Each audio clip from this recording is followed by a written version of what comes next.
Gandang araw. So again, this is Engineer Edwin PCPI, the instructor in Mathematics in the Modern World for Engineers. So welcome to our second module in this course. And the title of our second module is Solving System of Linear Equations. Okay, so after learning about the functions, of course, next natin dito is to solve the system of linear equations. So we're going to solve now for the values of x and y. Okay, so let us define first the objectives. First is to recognize different methods for solving systems of linear equation. So, alamin natin ano ba yung different methods na yan. And then, solve system of linear equations using the different methods such as elimination or substitution method. O, diba? Sinabi na rin agad ano ba yung mga gagamitin natin na methods nito.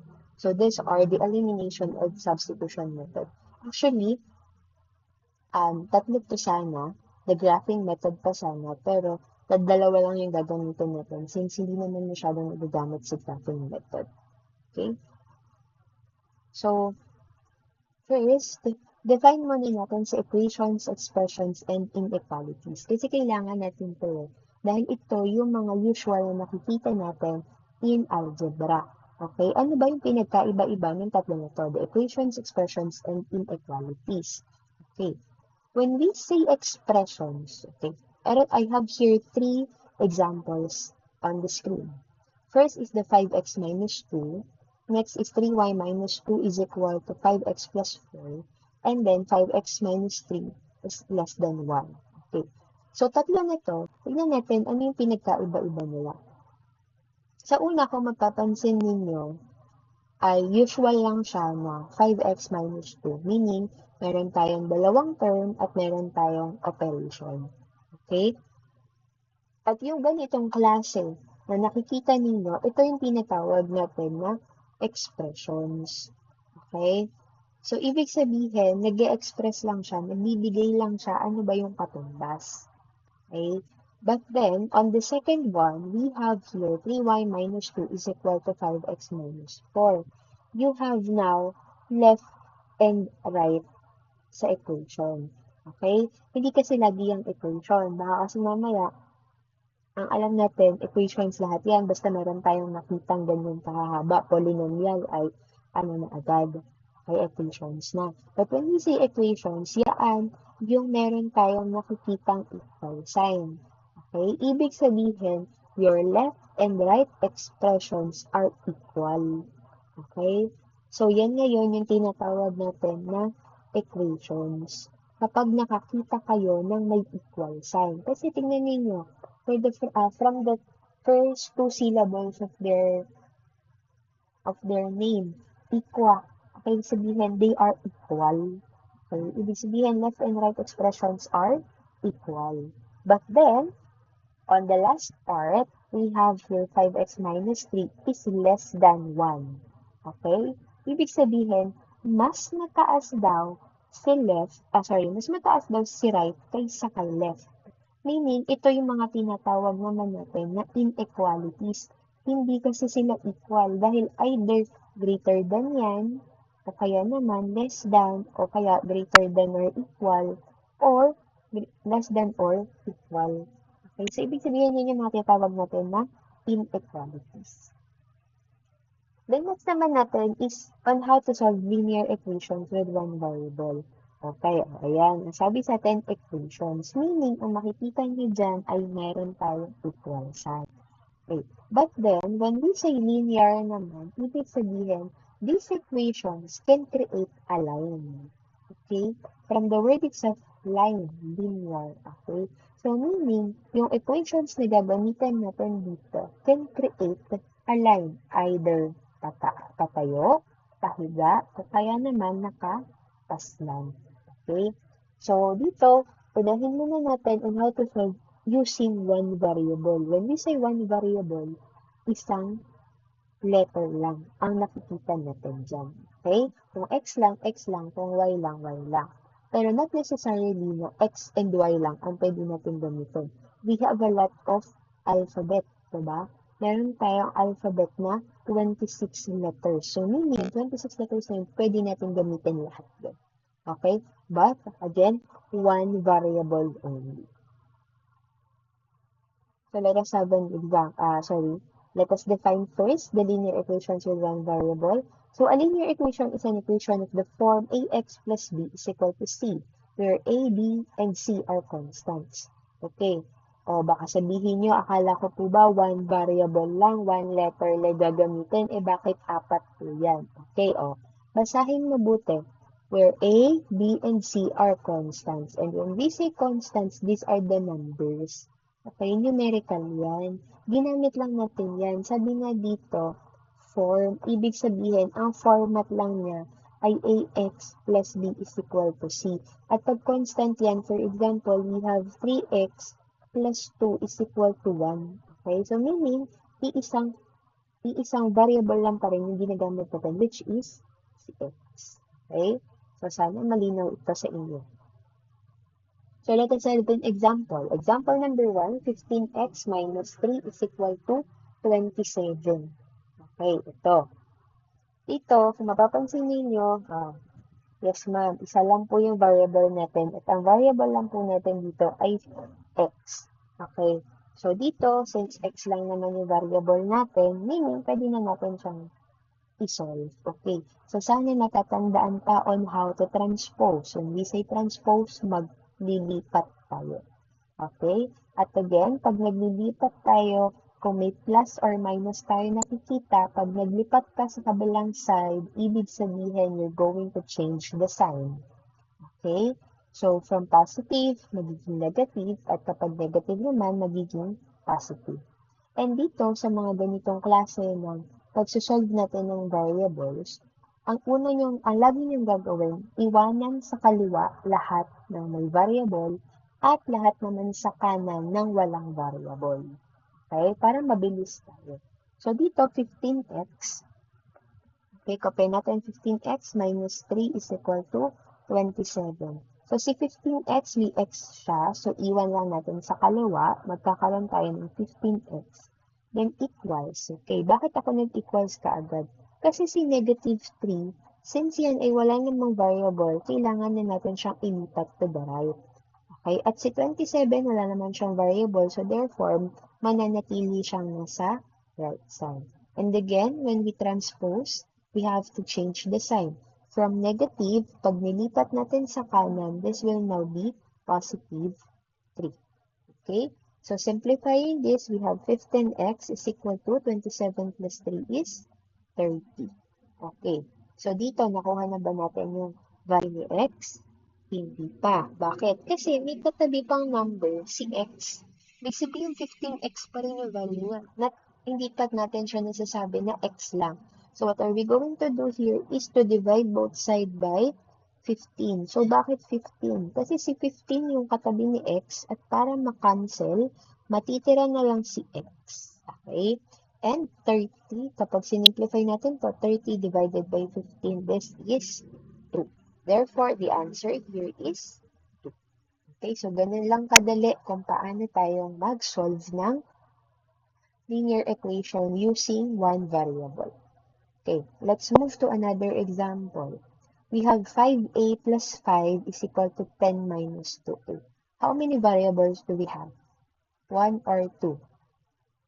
Baka may magsabi dyan, 1. May magsasabi rin, 2. Okay, take note, when we say variable, okay, again, ang variable natin is the letter. Okay, ilan ba yung letter na ginamit natin dito? We have A. Okay. A. Nag-iisa lang. Meron bang B, C, D, E, F, G, H, I, J, K hanggang maging Z? Wala naman, di ba? So, ibig sabihin, one variable lang din yung meron tayo dito, which is si A lang. Okay? Hindi ibig sabihin na may 5A ka at may 2A ka ay dalawa na yung variable na ginamit nyo. No. We only still have one variable but in two terms. Okay? So, pwede natin siyang isolve, kaya natin siyang masolve dito. So, what we are going to do here now is, ilipat natin lahat ng may variable sa kaliwa, lahat ng walang variable sa kanan. Si 5a, since nasa kaliwa siya, ay Sulat lang natin siya dito, 5a. And then, next naman natin, si negative 2a ay nasa kanan, ilipat natin ngayon sa kaliwa. And from negative, magiging positive 2a. Then equals. Si 10 natin, since wala naman siyang variable, mananatili siya sa kanan, while si positive 5 naman, since wala siyang variable, lipat naman natin sa kanan. And from positive, magiging negative. Okay? So here, let us simplify this. 5a plus 2a, this is 7a. Okay, mga anak, this is not 7a squared. Why? Because our operation only is positive or plus lang. Hindi nyo kailangan i-multiply or pagsamahin pa yung a natin. Okay? But if that is multiplication, therefore, that should be a squared. Okay? So dito, pagpaplasin lang natin constant nila. And then we have 10 minus 5, which is 5. So, hindi pa rin natin nakukuha value ni a kasi may kasama pa si a, which is si 7. So, let us divide both side by 7. And then, makakancel, matitira si a, which is 5 over 7. And this one, pwede na natin siyang makuhang sagot, 5 over 7, pwede na yung fraction. Okay? Pero kung meron ako nakalagay sa directions na answer should be in decimal format. Okay? In decimal form. So, therefore, you have to convert this into decimal.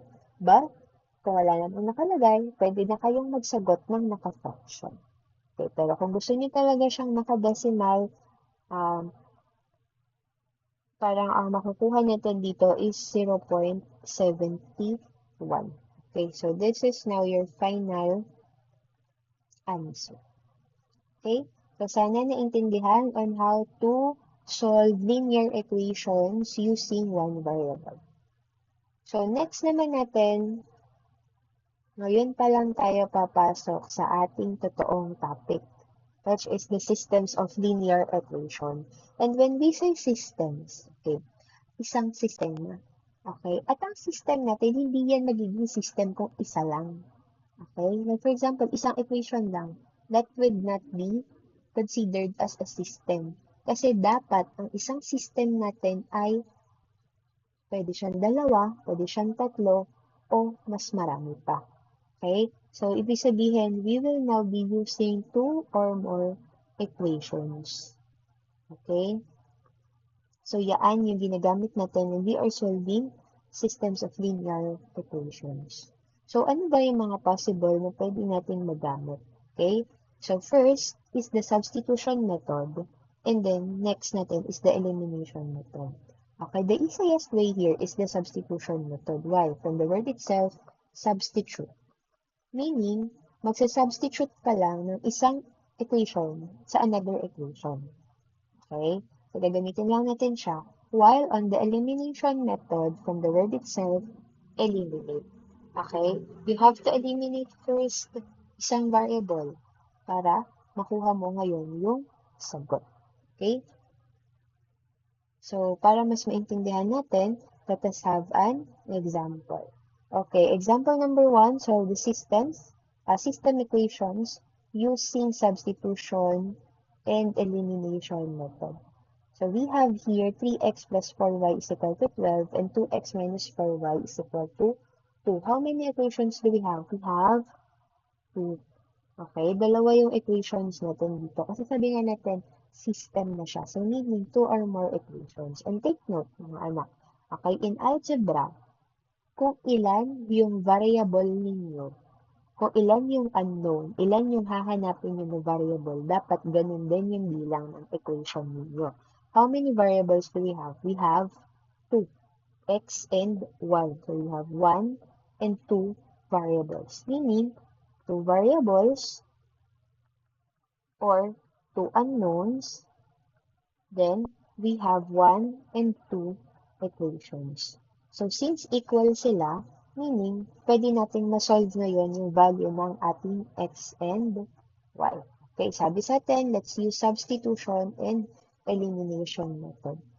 So, first, let us use the using substitution method. Okay, again, sabi ko sa inyo, using substitution method, we are just going to substitute. Okay? At dito, sabi niyo kasi sa akin, sa example, madali pagdating sa pagsasagot, hindi na madali. So, dito pa lang sa example, hirapan na natin. Okay? So, again, this is considered as equation number 1 natin. Then, this one naman is our equation number 2. Okay, dito, when we substitute, dapat merong nakahiwalay. Okay, paano natin yun? Halimbawa, mamili ka, sino ba yung gusto mong palitan? Okay, gusto mong palitan. Gusto mong palitan muna ng value, another value. Okay, si X ba or si Y? At ngayon, dito, kung mapapansin natin, yung binigay sa atin na equations, walang may nakahiwalay kasi pareho silang merong constant. Okay? So, let us try muna that using equation 2. Okay? Using equation 2, try natin na ang palitan natin ay si x. So, ibig sabihin dapat ihiwalay natin si x. Okay? Using equation number 2, we have 2x minus 4y is equal to 2. Okay. So, dito sabi natin, hiwalay natin si x. Therefore, si x dapat maiwan sa kaliwa. So, we have now 2x, then equal, si 2 nasa kanan pa din, and si negative 4y, from negative, lipat natin sa kanan, magiging positive 4y. Okay? And then, since meron pang kasama si x, let us divide both side by 2. Okay, tandaan mga anak, kapag meron kayong ganito, 2 plus 4y, hindi dapat i-divide si 2 kay 2 lang. O kaya naman kay 4y lang. Dapat sa buo. Okay?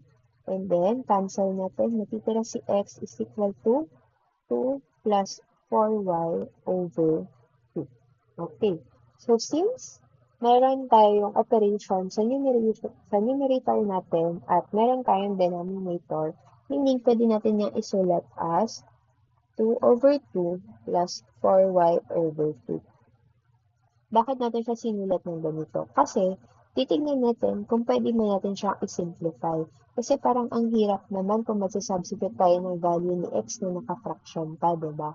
So, ang gawin natin, tingnan natin, baka kaya natin siyang i-simplify para hindi tayo mahirap. Okay? So, we have x, 2 over 2 is equal to 1 plus 4y over 2. 4 divided by 2 is 2, 1. Okay, so since solvable naman pala siya, kaya siyang i-simplify, kaya natin siyang i-lowest term, sabihin, ito na yung gamitin natin. So, since naayos natin siya, nakakreate tayo ngayon ng equation number 3, which is x is equal to 1 plus 2y. So, among the three, kung mapapansin natin, may ikli na siya, diba? May ikli lang siya. Pinakamaikli sa equation number 3 natin.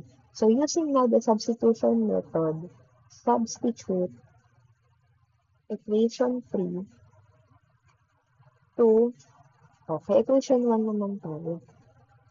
Okay, equation 1 naman kasi ginamit na natin sa equation 2. Okay, so substitute equation 3 to equation 1. So, we have 3x plus 4y is equal to 12. Okay, at ang gagawin natin dito, 3x plus 4y is equal to 12. Sabi natin, substitute natin sa equation 3, wherein ang value daw ni x ay 1 plus 2y. Therefore, yung value ni x dito, papalitan natin. Magkakaroon tayo ngayon ng 3 times 1 plus 2y. Okay, don't forget, nakaparenthesis yan. Plus 4y is equal to 12. And then, since meron tayong nasa labas na 3, didistribute natin yan. Okay, 3 times 1 is 3, plus 3 times 2y is 6y, plus 4y is equal to 12. Okay. So, sana naiintindihan pa natin. And then, again, bumabalik na tayo doon. May nakikita tayo. Isa na lang yung variable natin. Therefore, solve for y. Okay, pag samasamahin lahat ng sa kaliwa, lahat ng may variable, at lahat ng walang variable, ilagay sa kanan. So, therefore, si 3 lang naman yung walang variable, lipat natin sa kanan. Natitira si 6y plus 4y is equal to 12, and then from positive 3, magiging negative 3. 6y plus 4y is 10y equals 12 minus 3 is 9. Then, divide both side by 10 para mag-cancel. Then, we have now here y is equal to 9 over 10 or kung gusto niyo naman siya ng decimal, this is 0.2. So, nakuha na natin value ni y. Okay na tayo sa value ni y. Okay, x naman. Okay. So, dito naman, mamili lang kayo. We have 3 equations na pwede natin pag-substitute ng value ni y. Okay, but then, isasuggest ko sa inyo, sino yung may pinakamaikli, which is the equation 3. Okay, so now, next step natin is to substitute y is equal to 9 over 10 or 0.9 to equation 3. Okay, again, our equation 3 is x is equal to 1 plus 2y. Okay, try muna natin using the fraction. Okay, x is equal to 1 plus 2 times 9 over 10. Then, simplifying this, we have 1 plus 2 times 9 is 18 over 10. And then, since you are adding whole numbers sa fraction, ang gawin na lang natin, butterfly method, we have, i-multiply lang natin si 10 sa 1, which is 10 times 1 is 10, then plus 18 over 10. So, 10 times 1, 10, then plus, ito, galing dito, then yung 18, pinapya lang natin, then all over 10. Simplifying this, 10 plus 18 is 28 over 10. Okay? And then, kung gusto niyo naman yan na gawing decimal, that will be 2.8. Okay, try naman natin using itong 0.9 natin kung gusto niyo. So, we have x equal to 1 plus 2 times 0.9. Okay, then, the same one, this one, x is equal to 1 plus 2 times 0.9 is 1.8. And then, x is equal to 1 plus 1.8 is 2.8. So, since pareho lang naman din sila, okay. Okay. So, therefore, the final answer here is x is equal to 28 over 10 or 2.8. And then, our y is 9 over 10 or 0.9. So, therefore, this is our final answer using substitution method. Okay? So, let us proceed now to using elimination method using the same equations na binigay sa atin. Okay, again, when we say elimination, we have to eliminate. Mamili kayo ano ba yung i-eliminate natin. Okay, either si x or si y. Pero dito, ang gagawin ninyo, piliin nyo na yung pinakamadaling ma-eliminate. Okay, paano natin masasabi na pinakamadaling ma-eliminate? Kapag meron silang magkamukhang constant. Sino yung may magkamukhang constant dito? Si y. Kasi pareho silang constant na 4. Okay. At kapag nag-eliminate tayo dito, ang ginagamit na natin is the addition and subtraction of polynomials. Okay. So, therefore, tignan natin, addition ba or subtraction yung gagamitin natin. Okay. Nakadepende naman yan ngayon sa sign ng ating i-eliminate. Kung mapapansin ninyo, this is positive and this is negative.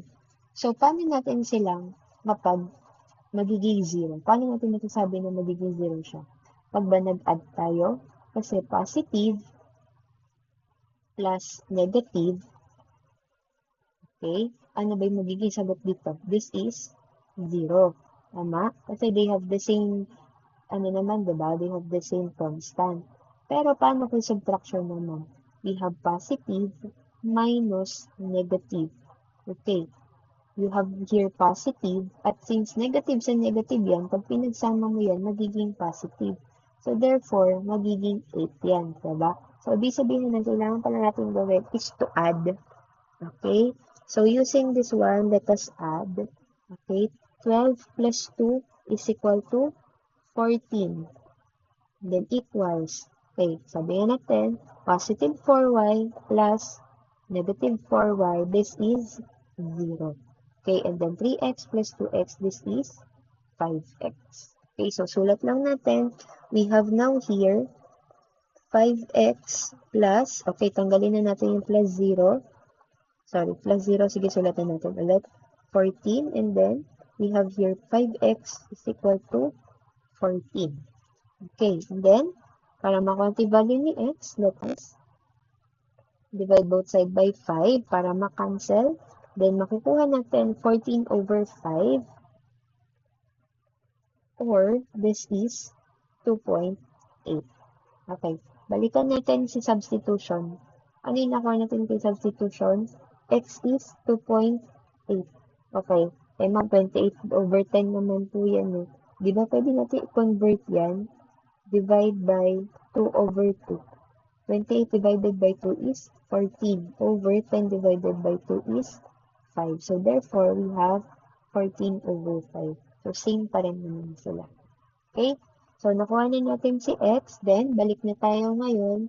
Mamili lang ulit tayo equation number 1 or equation number 2.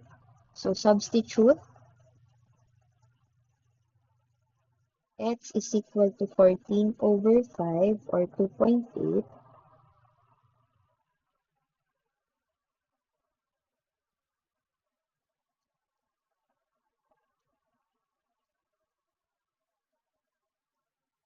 Okay, substitute lang natin 2.5, then,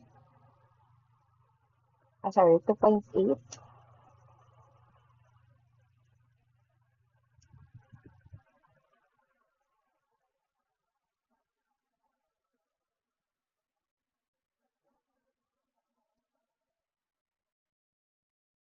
Okay.